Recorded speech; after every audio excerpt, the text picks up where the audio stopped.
राधे राधे, जय श्री कृष्णा। मैं रोशनी तिवारी स्वागत करती हूँ आप सबका अपने यूट्यूब चैनल मेरी कलम से। अगर आप हमारे चैनल पर नए हैं तो कृपया हमारे चैनल को सब्सक्राइब ज़रूर करें। आज हम लेकर आए हैं दो कहानियाँ। एक है माँ के प्रेम की पराकाष्ठा और दूसरी कहानी है सत्यवती की। तो चलिए पहली कहानी को हम प्रारंभ करते हैं। माँ के प्रेम की पराकाष्ठा। गांव के सरकारी स्कूल में संस्कृत की क्लास चल रही थी। गुरुजी दिवाली की छुट्टियों का कार्य बता रहे थे।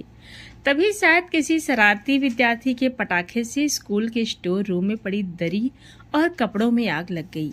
देखते ही देखते आग ने भीषण रूप धारण कर लिया। वहां पड़ा सारा फर्नीचर भी स्वाहा हो गया। सभी विद्यार्थी पास के घरों से हेड पंपों से जो बर्तन हाथ में आया उसी में पानी भर भर कर आग बुझाने लगे।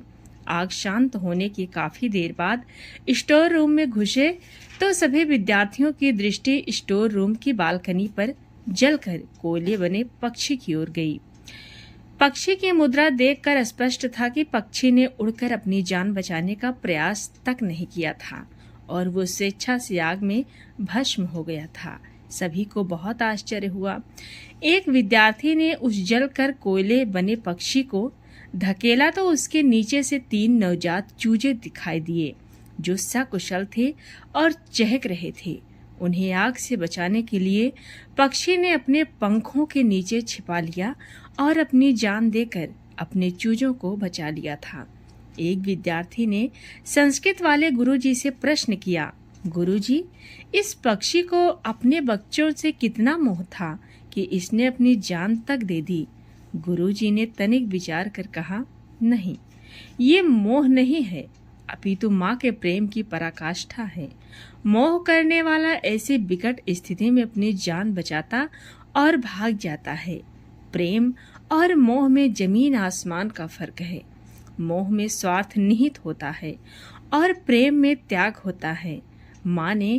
भगवान ने माँ को प्रेम की मूर्ति बनाया है और इस दुनिया में माँ के प्रेम से बढ़कर कुछ भी नहीं है।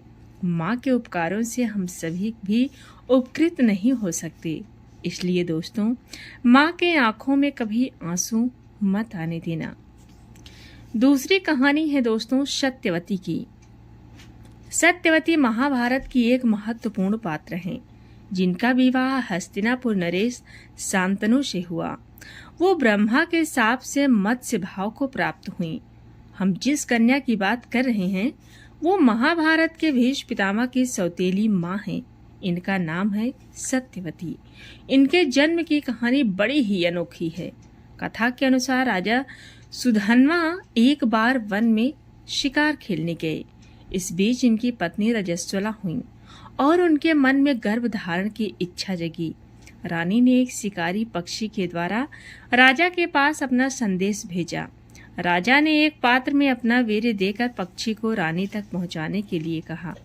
मार्ग में एक अन्य शिकारी पक्षी मिल गया जिसके साथ इस पक्षी का युद्ध होने लगा। इस वीर्य का पात्र छोड़कर यमुना नदी में गिर गया। उस समय यमुना में ब्रह्मा जी के शाप से एक अप्सरा अद्रिका मछली रूप में रहती थी। इसने वीर्य को ग्रहण कर लिया। इसके प्रभाव से वो गर्भवती हो गई। गर्भकाल जब पूरा होने को आया तब एक दिन एक मछुआरे के जाल में वो मछली फंस गई। अद्भुत और विशाल मछली होने के कारण इसे राजा सुधन्वा के दरबार में लाया गया।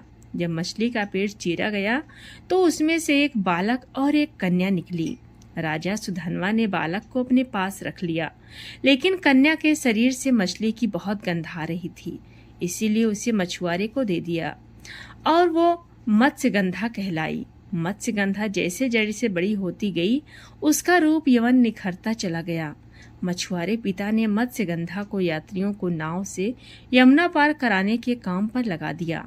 एक दिन ऋषि पराशर को भी नदी पर कर कहीं जाना था। ऋषि पराशर बहुत विद्वान और योग सिद्धि संपन्न प्रसिद्ध ऋषि थे। वे नदी पार करने के लिए नाव पर सवार हुए। वो नाव मछुआरे धीवर की पुत्री मत्स्यगंधा चला रही थी। ऋषि पराशर उसके रूप और यौवन को देखकर विचलित और व्याकुल हो उठे। ऋषि पराशर ने मत्स्यगंधा से प्रेम निवेदन किया और कहा कि मैं तुमसे एक पुत्र उत्पन्न करना चाहता हूँ। मत्स्यगंधा ने कहा कि आप ऋषि हैं और मैं मछुआरे की बेटी, ऐसे में हमारा मिलन कैसे संभव है? ये तो अनैतिक होगा। मैं किसी भी प्रकार के अनैतिक संबंध से संतान पैदा करने के लिए नहीं हूँ। मत्स्यगंधा ने अपना कौमार्य भंग होने की बात भी ऋषि से कही, लेकिन ऋषि पराशर नहीं माने और उसने प्रणय निवेदन करने लगे। तब मत्स्यगंधा ने ऋषि के सामने 3 शर्तें रखीं। पहली ये कि उन्हें ऐसा करते हुए कोई नहीं देखे।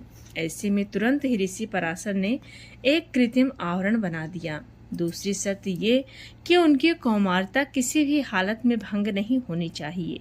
ऐसे में ऋषि ने आश्वासन दिया कि संतान के जन्म के बाद उसकी कौमारता पहले जैसी ही हो जाएगी। तीसरी शर्त ये थी कि वो चाहती है कि उसकी मछली जैसी दुर्गंध एक उत्तम सुगंध में परिवर्तित हो जाए। ऋषि ने मत्स्यगंधा से कहा कि संतान उत्पन्न करने के बाद भी तुम कुंवारी ही रहोगी, इसलिए चिंता मत करो। इसके बाद ऋषि पराशर ने अपने तपोबल से घना कोहरा फैला दिया और मत्स्यगंधा के साथ इनका मिलन हुआ। इससे महर्षि व्यास का जन्म हुआ। ऋषि ने मत्स्यगंधा को आशीर्वाद दिया कि तुम्हारे शरीर में अब मछली की दुर्गंध नहीं आएगी, बल्कि अब तुम्हारे अंगों से उत्पन्न सुगंध निकलेगी। इसके बाद से मत्स्यगंधा सत्यवती और योजना गंधा के नाम से जानी गईं। परिणाम स्वरूप एक द्वीप पर उनको एक पुत्र हुआ, जिसका नाम कृष्ण द्वैपायन रखा। यही पुत्र आगे चलकर महर्षि वेद व्यास के नाम से प्रसिद्ध हुआ। धृतराष्ट्र, पांडु और विदुर को महर्षि वेद व्यास के ही पुत्र माने जाते हैं।